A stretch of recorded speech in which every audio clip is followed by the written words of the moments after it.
memang ingin tahu bentuk-bentuk sifat rububiyah Allah di dalam melindungi kaum perempuan.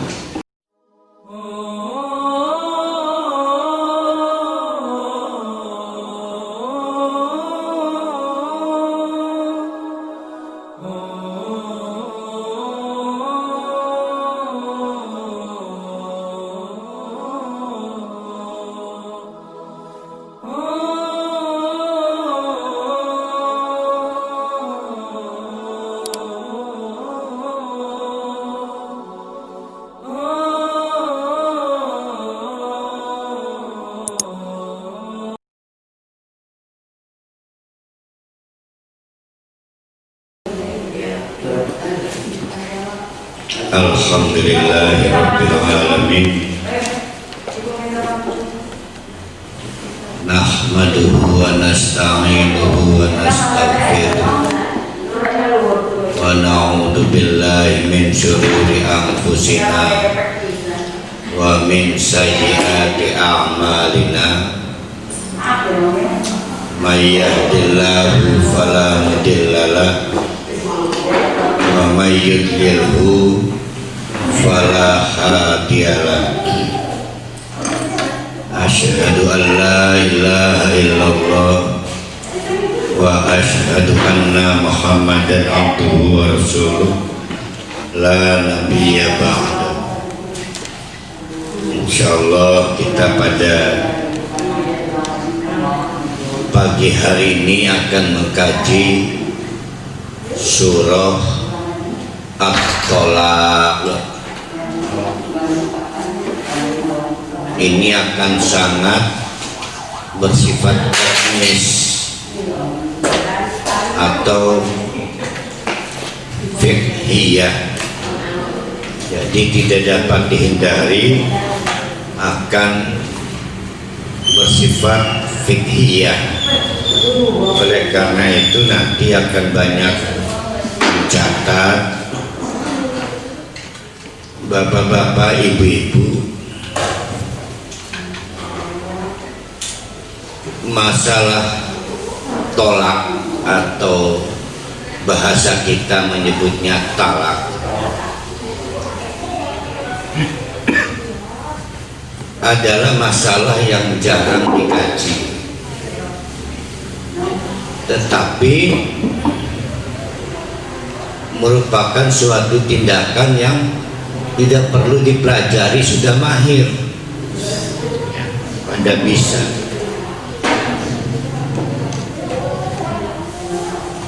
Oleh karena itu maka kesempatan kita pada kajian mumpung bertemu surah At-Thalaq ini akan kita gunakan sebaik-baiknya. Nah, mari kita perhatikan dulu. Di dalam Al-Quran, surat yang membicarakan masalah perempuan dalam arti rasa kasih sayang Allah pada kaum perempuan itu disebut surat An-Nisa. Tapi surah Thalaq juga surat yang menunjukkan kasih sayang Allah untuk melindungi perempuan. Oleh karena itu maka surat Thalaq juga disebut surat An-Nisa. Bedanya surat An-Nisa disebut surat An-Nisa tula yang panjang, sedangkan surat Thalaq disebut surat An-Nisa yang kusro, yang pendek.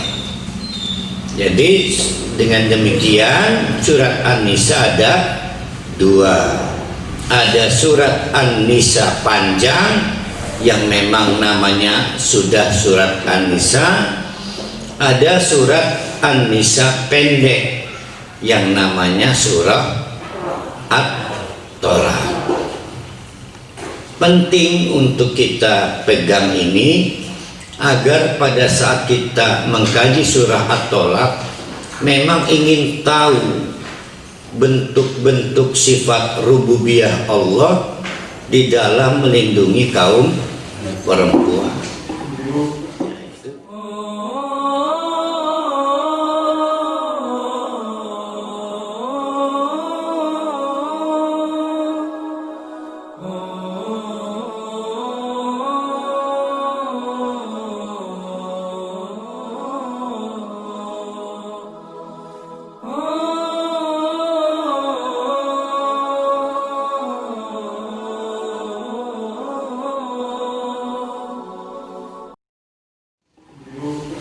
Itu yang penting, karena memang talak ini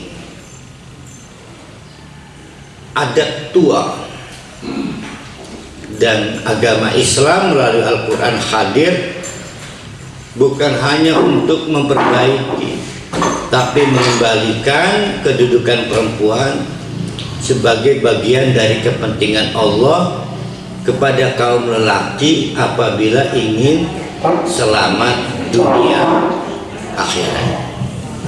Mari saya antarkan dulu karena ini akan bersifat fiqhiyah. Saya akan bantu agar lihat kata-kata kuncinya dulu ya. Ini nggak perlu pengalaman talak, nggak perlu. Jangan ya Ustaz. Bahaya. Dia nggak perlu pengalaman talak.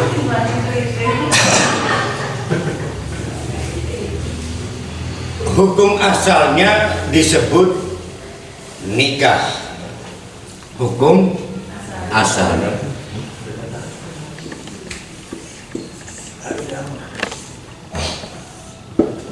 Ini hukum asal. Hukum asalnya disebut nikah. Berakhirnya pernikahan, ya, berakhirnya pernikahan berarti berakhirnya rumah tangga.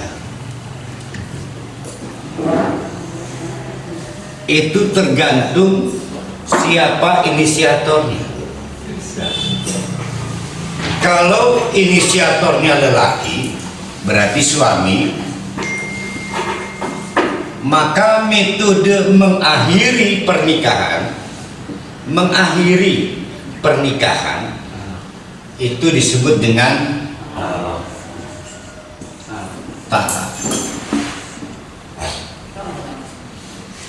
Kalau inisiatornya istri,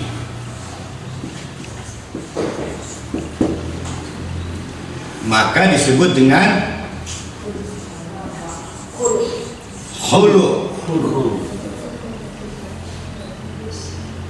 Kalau inisiatornya pihak ketiga yang diberikan kekuasaan oleh Allah, berarti siapa itu?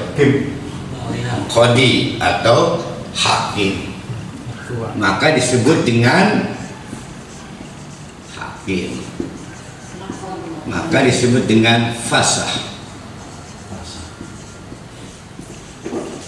Ya, berarti talak adalah salah satu metode mengakhiri pernikahan. Talak adalah salah satu metode mengakhiri pernikahan. Karena ada metode lain, bisa hulu, bisa fasah. Ya. Ini dulu yang harus kita lihat.